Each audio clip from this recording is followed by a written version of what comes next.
नमस्कार साथियों, आप सभी का बहुत बहुत स्वागत है एग्जाम यार्ड क्लासेस में। आप सभी को पता है कि इतिहास का कितना अहम रोल है किसी भी एग्जाम के लिए, और खास करके आधुनिक इतिहास का। तो आज से यहाँ से हम लोग आधुनिक इतिहास की क्लास शुरू करेंगे।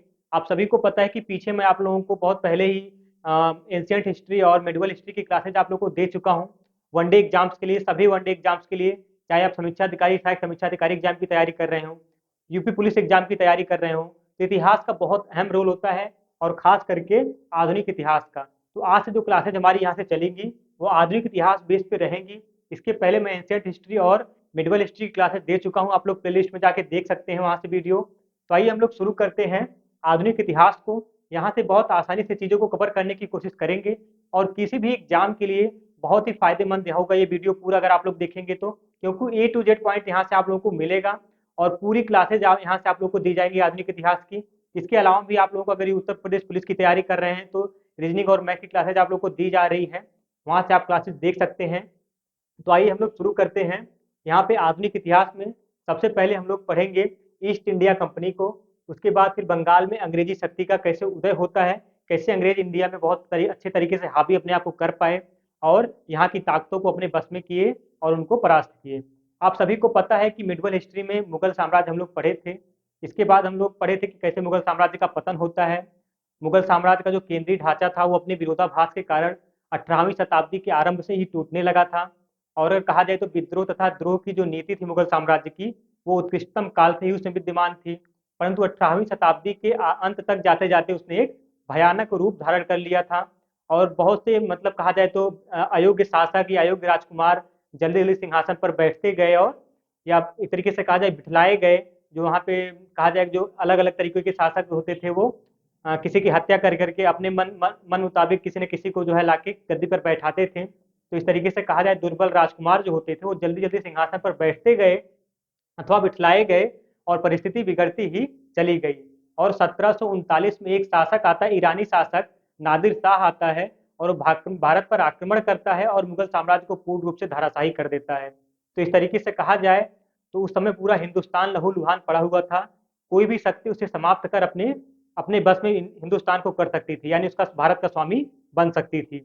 ऐसे में अंग्रेज तो थे ही इस मामले में माहिर। अंग्रेज आए, लेकिन उसके पहले अंग्रेज देख रहे हैं कि उत्तरी भारत में मुगल हो या अफगान हो या एक तरीके से मराठा हो, इन सब के लिए एक संघर्ष चल रहा था कि हम किसी न किसी प्रांत को पाने के लिए। और साथ में अगर देखा जाए तो देशी शक्तियां थी, वो आपसी युद्धों के कारण एक दूसरे की शक्ति को बहुत हानि पहुंचाई, जिससे ईस्ट इंडिया कंपनी जो था वो ईस्ट इंडिया कंपनी की महत्वाकांक्षा को बल मिला। और कहा जाए तो इस समय भारत में कोई शक्तिशाली शासक नहीं था जो अंग्रेजों का सामना कर सके। और अंग्रेज जो थे हिंदुस्तान की इस लावारिस जागीर के क्या हुए, रिक्त भागी सिद्ध हुए। तो अब हम लोग यहाँ से पढ़ेंगे कैसे बंगाल ईस्ट इंडिया कंपनी के बारे में। ईस्ट इंडिया कंपनी कब भारत में आई, कैसे उसका आगमन हुआ, और किस तरीके से उसने अपना दबदबा हिंदुस्तान में बनाया। तो आइए हम लोग यहाँ से शुरू करते हैं east India company. East India company की स्थापना कब हुई थी? ईस्ट इंडिया कंपनी की स्थापना 1599 ईस्वी में मर्चेंट एडवेंचर्स के द्वारा की गई थी। और ये भारत में कब आई? भारत में 1600 ईस्वी में भारत में आई। इसका गठन कब हुआ था ईस्ट इंडिया कंपनी का? 1600 ईस्वी में ईस्ट इंडिया कंपनी स्थापित की गई। कब की गई थी? 1600 ईस्वी में। किसके द्वारा की गई थी? कभी कभी क्वेश्चन पूछता है, तो मर्चेंट मर्चेंट एडवेंचर्स के द्वारा की गई थी। मर्चेंट एडवेंचर्स, ये नाम आप लोग याद रखिएगा। इसकी स्थापना किसके द्वारा की गई थी?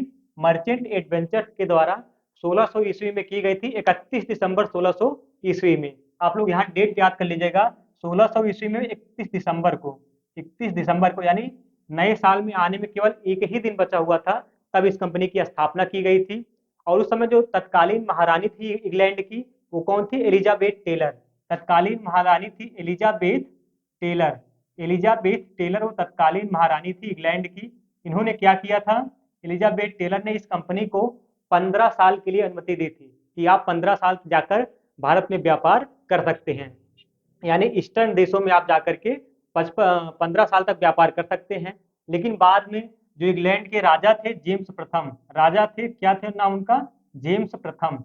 जेम्स प्रथम ने इसे अनिश्चित काल तक के लिए कह दिया कि आप अनिश्चित काल तक व्यापार कर सकते हैं। आप जाइए, जब तक आप हिंदुस्तान को लूट सकते हैं, पूर्वी देशों को लूट सकते हैं, आप तब तक लूटिए। और जो भारत को सोने की चिड़िया कहा जाता है, सोने की चिड़िया को, इंग्लैंड को आप हीरे की चिड़िया बनाइए और भारत को एकदम से खाली कर दीजिए। इस नीति के साथ राजा जेम्स प्रथम ने ईस्ट इंडिया कंपनी को पूरा अनिश्चित काल के लिए व्यापार की अनुमति दे दी और इस तरीके से ईस्ट इंडिया कंपनी का अपना सिलसिला चलता है।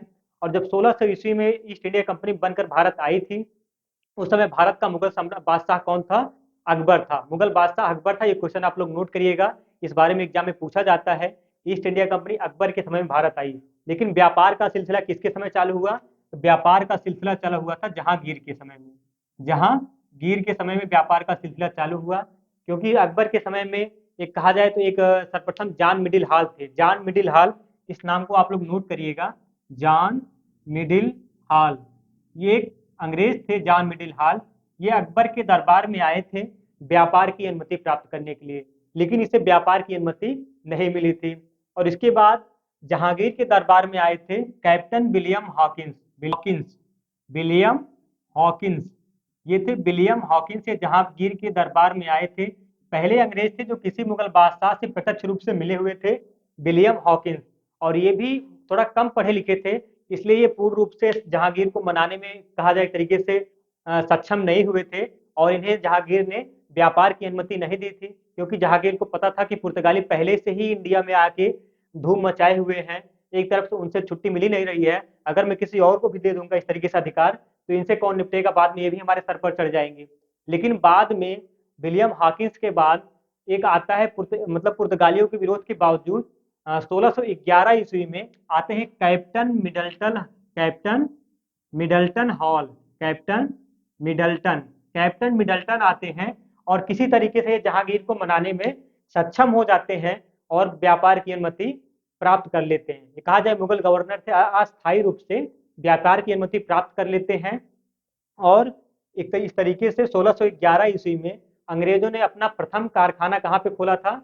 1611 ईस्वी में प्रथम कारखाना, 1611 ईस्वी में कैप्टन मिडल्टन मुगल गवर्नर से व्यापार की अनुमति प्राप्त करके मसूलीपट्टनम में, कहाँ पे? दक्षिणी भारत में मसूलीपट्टनम में अस्थायी रूप से पहली अपनी कोठी या कारखाना स्थापित किया। कब? 1611 ईस्वी में, पहली अस्थायी रूप से। इस बात को आप लोग नोट करिएगा, अगर पूछेगा अंग्रेजों द्वारा खोला गया पहला अस्थायी कोठी या कारखाना कहाँ पर स्थापित किया गया था? मसूलीपट्टनम में। कब किया गया था?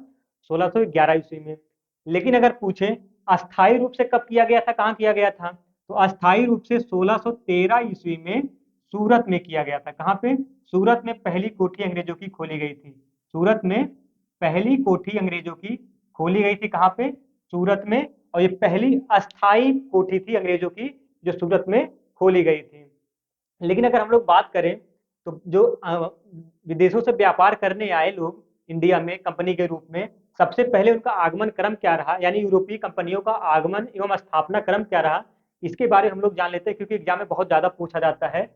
जो यूरोपीय कंपनियां थी, यूरोपीय कंपनियों में सबसे पहले पुर्तगाली आए।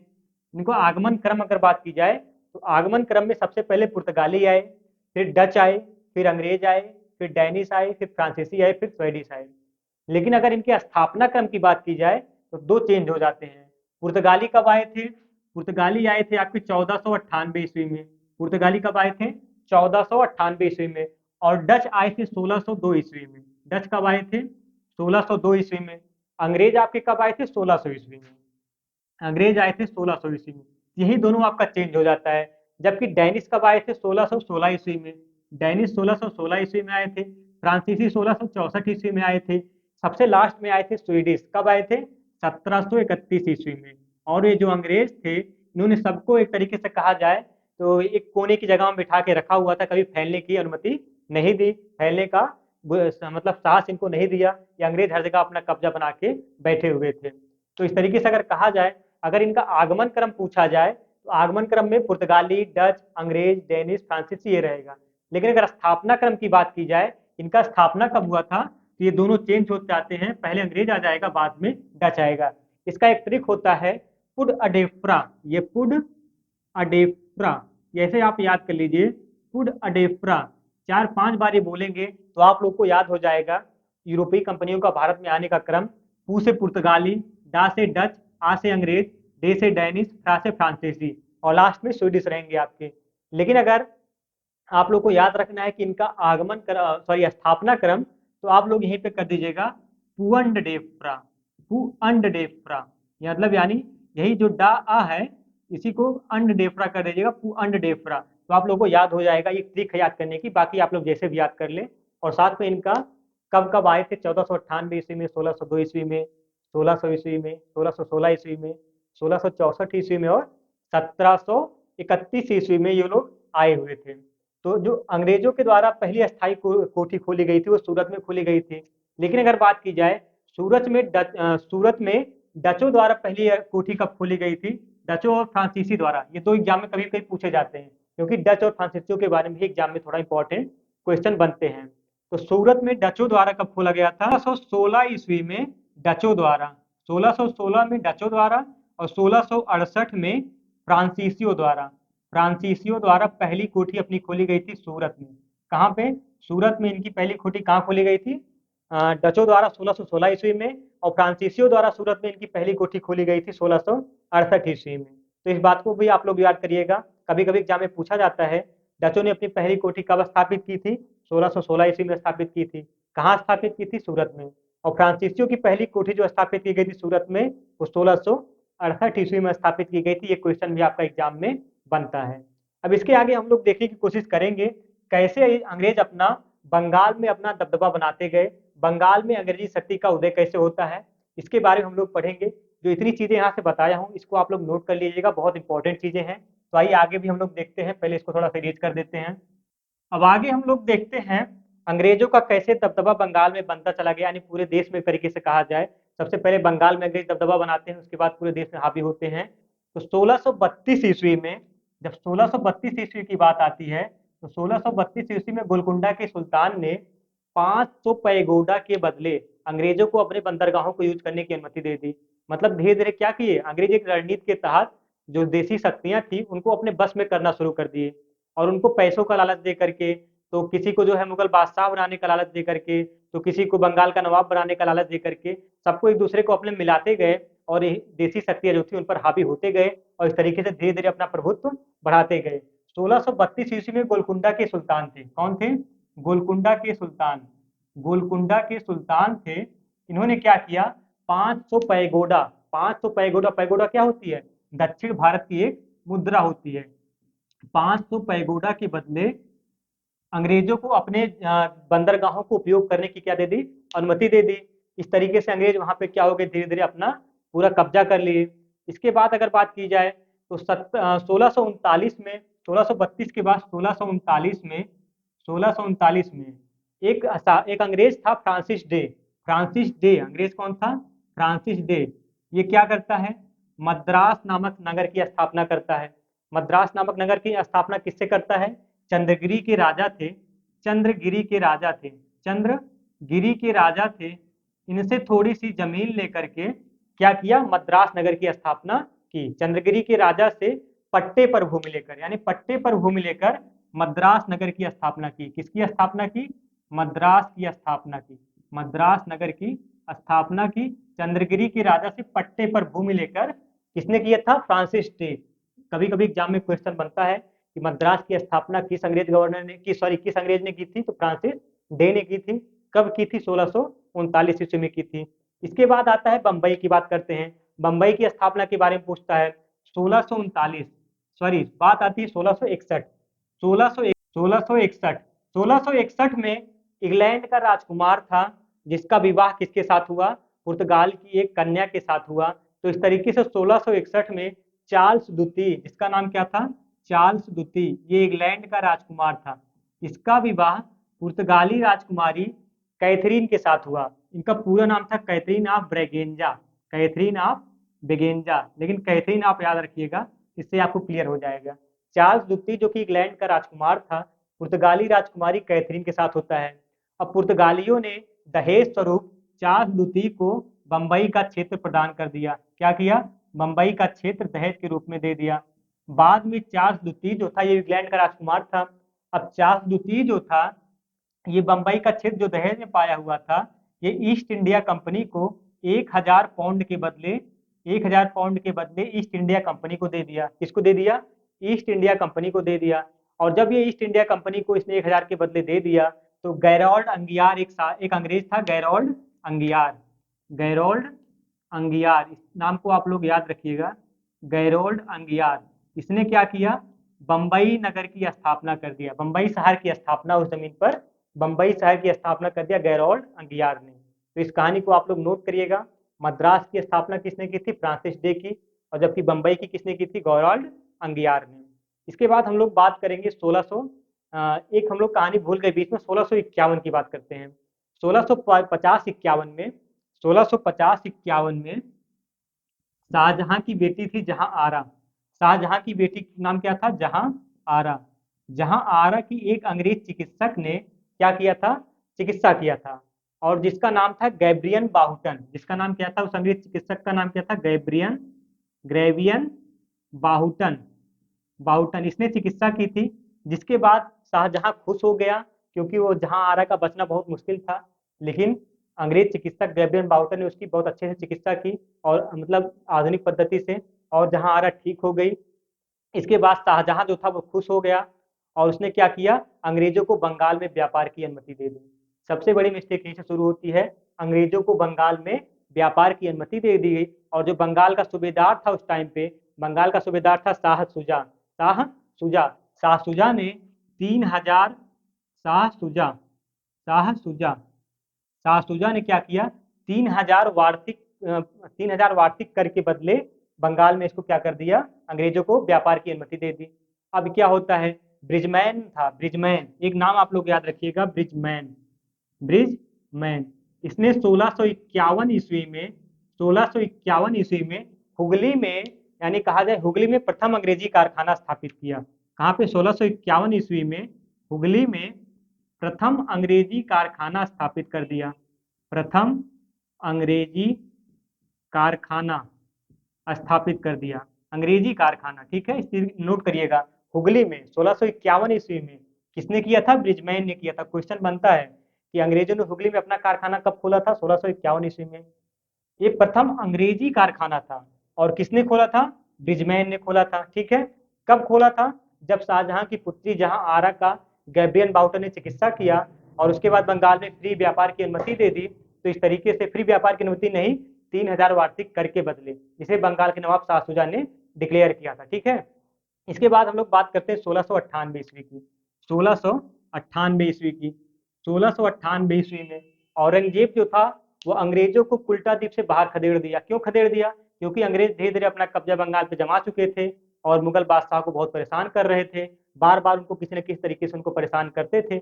औरंगजेब थोड़ा सा खिन्न भिन्न हुआ, औरंगजेब था ही बहुत कट्टर मूड का। तो उसने क्या किया, अंग्रेजों को बाहर फुल्टा द्वीप पर भेज दिया। किस द्वीप पर, फुल्टा द्वीप पर। कभी कभी क्वेश्चन पूछता है, औरंगजेब ने, किस शासक ने, किस मुगल बादशाह ने अंग्रेजों को फुल्टा द्वीप पर भेजा था, औरंगजेब ने किया था। लेकिन जॉब चरनाक, एक था जॉब चरनाक, जॉब चारनाक, ये था जिसने कलकत्ता नगर की स्थापना की थी। इसने किया क्या, 1.5 लाख जुर्माना देकर, 1.5 लाख रुपए जुर्माना देकर के, कितना, 1.5 लाख रुपए जुर्माना देकर के पुनः बंगाल में अपना व्यापार प्रारंभ कर लिया।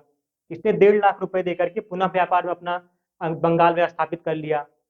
क्योंकि ये लोग तो कर देने में, मतलब क्या बोलते हैं, पैसे देने में माहिर थे ही।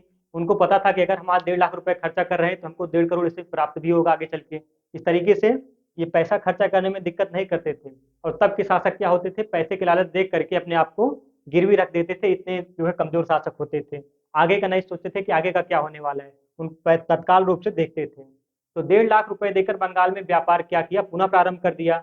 इसके बाद जॉब चरनाक ने 3 गांव गोद लिया। 3 गांव कौन कौन से, सुतानाती, सुतानाती, गोविंदपुर, गोविंदपुर, ये कलकत्ता के गांव थे, और कोलिकाता, कोलिकाता, 3 गांव जो है लेकर के वहां किस नगर की स्थापना किया, कोलकाता नगर की, जहां पे आज कोलकाता शहर है। ये कोलकाता शहर या नगर की स्थापना किसने किया था, जॉब चरनाक ने किया था। इस बात को आप लोग नोट करिएगा, बहुत इंपॉर्टेंट है, ठीक है। इसके बाद हम लोग आगे पढ़ते हैं, थोड़ा सा इसको इरेज कर देते हैं क्योंकि यहाँ पे लिखने की जगह नहीं है। इसके बाद हम लोग देखते हैं 1719 की कहानी। 1719 की कहानी, उस समय क्या था, 1719 में फर्रुखसियर था, जिसे घृणित कायर कहा जाता है, मुगल बादशाह फर्रुखसियर। और फर्रुखसियर क्या था, फर्रुखसियर की एक अंग्रेज चिकित्सक ने क्या की थी, चिकित्सा की थी। हैमिल्टन नामक एक अंग्रेज चिकित्सक ने हैमिल्टन हैमिल्टन नामक एक अंग्रेज चिकित्सक था। इसने फर्रुखसियर की सहायता कर मतलब चिकित्सा करके उसकी एक तरीके से कहा जाए जान बचाई थी, या उसे कोई बीमारी नहीं होगी, बचाया होगा। तो हैमिल्टन ने फर्रुखसियर की मतलब चिकित्सा की, और जिससे फर्रुखसियर खुश होकर एक फरमान जारी करता है। फर्रुखसियर का फरमान, जो कि बार बार एग्जाम में पूछा जाता है, इसने क्या किया? अब तक क्या था कि 3,000 वार्षिक कर के बदले अंग्रेजों को व्यापार बंगाल में व्यापार करने की अनुमति मिलती थी, लेकिन अब 3,000 वार्षिक कर को माफ कर दिया और फ्री व्यापार करने की अनुमति अंग्रेजों को बंगाल में दे दिया। धीरे धीरे अंग्रेज क्या होते गए? और भी अधिक प्रभावशाली होते गए। इस तरीके से बंगाल फरमान जारी किया और फ्री में व्यापार की अनुमति दिया, फ्री में व्यापार की अनुमति दिया, और टकसाल में मुद्रा बनाने की क्या किया? अनुमति दे दिया। इस तरीके से यानी टकसाल में मुद्रा बनाने की भी अनुमति दे दिया। टकसाल में मुद्रा बनाने की अनुमति भी दे दिया। थोड़ी सी राइटिंग पे ध्यान आप लोग मत दीजिएगा, थोड़ा जल्दी क्लास लेना है, इसलिए थोड़ा सा राइटिंग इधर उधर जा रहा है। टकसाल में मुद्रा बनाने की अनुमति दे दिया। इसके बाद होता है मुगल बादशाह मोहम्मद शाह के समय। मुगल बादशाह मोहम्मद शाह के समय कौन नवाब होता है बंगाल का? मुर्शीद कुली खां। ये मुगल बादशाह मोहम्मद शाह के समय बंगाल का नवाब था, मुर्शीद कुली खां। इसने क्या किया? मुर्शीद कुली खां जो था, इसने 1722 ईस्वी में 1722 ईस्वी में बंगाल को पुनः स्वतंत्र किया। बंगाल को पुनः स्वतंत्र किया। इस तरीके से इसने थोड़ा सा लड़ भिड़ करके ये बंगाल को, क्योंकि ये थोड़ा योग्य शासक था, मुर्शीद कुली खां क्या था? योग्य शासक था। बंगाल के नवाब का क्रम है, बंगाल के नवाबों में 5 नवाबों की गिनती खास करके की जाती है। सबसे पहले नवाब थे मुर्शीद कुली खां। सबसे पहले नवाब में कौन आते हैं? मुर्शीद कुली खां। उसके बाद सुजाउद्दीन आते हैं। सुजाउद्दीन के बाद सरफराज खान आते हैं। सरफराज खान के बाद अली वर्दी खां आते हैं। और अली वर्दी खां के बाद सबसे इंपॉर्टेंट आता है सिराजुद्दौला, जिसके बारे में हम लोग इस वीडियो में आगे पढ़ेंगे, प्लासी का युद्ध और बाबर के युद्ध के बारे में। तो मुर्शीद कुली खां जो था वो 1722 में बंगाल को पुनः स्वतंत्र करता है। लेकिन 1756 ईस्वी में एक घटना घटती है, जब बंगाल का नवाब कौन होता है? सिराजुद्दौला। वो क्या होती है? 1756 ईस्वी में अंग्रेज बंगाल पर पुनः अधिकार कर लेते हैं। 1756 ईस्वी में अंग्रेज बंगाल पर पुनः अपना अधिकार कर लेते हैं, जिसके कारण नवाब सिराजुद्दौला ने अंग्रेजों को बाहर कुल्टा द्वीप पर खदेड़ दिया। नवाब बंगाल का नवाब था सिराजुद्दौला, जैसे अंग्रेज औरंगजेब की तरह इसने भी अंग्रेजों को बंगाल से बाहर उल्टा द्वीप पर खदेड़ दिया, क्योंकि सिराजुद्दौला बहुत योग्य शासक था, ठीक है, योग्य बादशाह था। और जैसे ही उधर अंग्रेजों को बाहर खदेड़ा उल्टा द्वीप पर, उसके बाद शुरू होती है कहानी 1756 ईस्वी में ही ब्लैक होल या काल कोठरी की घटना। इधर कुछ अंग्रेजों को बंदी बना करके कहा जाता है एक बहुत छोटे से कमरे में। सिराजुद्दौला जो था वो 14 बाई 18 की एक कोठरी में 14 बाई 18 की एक कोठरी में लगभग 146 अंग्रेजों को क्या करता है? बंदी बना करके रख देता है, जिसमें से 3 दिन बाद उसको निकालने पर मात्र कितने जीवित बचते हैं? 23 जिंदा बचते हैं, मात्र 23 जिंदा बचते हैं, जिसमें औरतें व बच्चे भी शामिल थे। 23 जिंदा बचते हैं मात्र। और इसी समय जो है जब ये घटना इतना मतलब व्यापक रूप ले लिया, अंग्रेजों के दिमाग में चढ़ भिड़ गया, जो कि बाद में चल करके आगे चल करके 1756 के बाद आता है 1757 ईस्वी। 1757 ईस्वी जहाँ पे प्लासी का युद्ध होता है। प्लासी का युद्ध, ये जब कहानी शुरू होती है तो 14 बाई 18 के कमरे में 146 अंग्रेजों को बंद कर देते, इसमें बच्चे और औरतें भी थी। मात्र 23 जिंदा बचते हैं। इस कहानी को धीरे धीरे दबाने का कोशिश किया गया था, लेकिन जेड हालवेल एक अंग्रेज था जो इसमें जिंदा बचा था, जिसने इस कहानी को पूरे विस्तार से लिखा हुआ था। इसने ये जिंदा था, ये पूरी कहानी को बयां किया था अपने घटनाओं में, ठीक है। लेकिन अगर कहा जाए तो उधर लॉर्ड कॉर्नवालिस एक व्यक्ति था, लॉर्ड क्लाइव रॉबर्ट क्लाइव जो था, वो फ्रांसीसी जो थे उधर क्या बोलते हैं दक्षिण भारत में अंग्रेजों से थोड़ा युद्ध करने के लिए, तो इसकी क्लाइव अपने सेना लेकर तैयार था। लेकिन इधर घटना को सुनते हुए इसने क्या किया? सेना को सिराजुद्दौला की तरफ छेड़ दिया, और जो कि 1757 के एक प्लासी के युद्ध के रूप में इसका अंजाम सामने देखने को मिलता है। तो नेक्स्ट वीडियो में हम लोग प्लासी का युद्ध और बक्सर के युद्ध के बारे में बहुत विस्तार से पढ़ेंगे।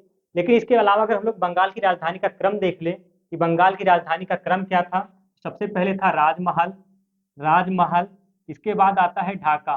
बंगाल की राजधानी का जो क्रम था, पहले राजमहल आएगा, फिर ढाका आएगा, इसके बाद मुर्शिदाबाद आएगा। इसके बाद क्या आएगा? मुर्शिदाबाद। मुर्शिदाबाद अभी मैं बताता हूँ कि कौन कौन इसको चेंज किया था। इसके बाद आएगा मुंगेर। मुंगेर ये पूछा जाता है। बंगाल की राजधानी का क्रम किसी भी एग्जाम में, चाहे समीक्षा अधिकारी, सहायक समीक्षा अधिकारी एग्जाम की तैयारी कर रहे हैं, फिर पुलिस की तैयारी कर रहे हैं, पूछा जाता है कि सबसे पहली राजधानी बंगाल की कौन थी। सबसे पहले थी राजमहल। राजमहल को किसने राजधानी बताया था? अकबर का बहुत करीबी था, जो कि 1592 ईस्वी में बनाया था। 1592 में बनवाया था राजा मान सिंह। राजा मान सिंह ने राजमहल को राजधानी बनाया था बंगाल की। इसके बाद ढाका आता है। ढाका को 1610 ईस्वी में 1610 ईस्वी में इस्लाम खान ने बनाया था। इस्लाम खान ने बनाया था। जबकि मुर्शिदाबाद और मुंगेर, मुर्शिदाबाद को 1704 ईस्वी में मुर्शीद कुली खां ने बनाया था। जैसा नाम से ही पता होगा आपको, मुर्शिदाबाद, इसको किसने बनाया था? मुर्शीद कुली खां ने। जबकि मुंगेर जो है बहुत इंपॉर्टेंट है, ये 1793 ईस्वी में 1793 ईस्वी में मीर कासिम ने बनाया था। किसने बनाया था? मीर कासिम ने। समय के साथ साथ मतलब ये भी पूछता है कब बनाया गया था, किसने बनाया था और क्या बना था, चारों को याद करिएगा। तो बहुत इंपॉर्टेंट क्लास थी, आप लोगों को पढ़ के ही लगा होगा। अगले सब्जेक्ट अगले अगले क्लास में हम लोग पढ़ेंगे प्लासी का युद्ध और बक्सर के युद्ध के बारे में, पूरी विस्तार से पढ़ेंगे, ताकि एक भी घटना उसकी छूटने ना पावे।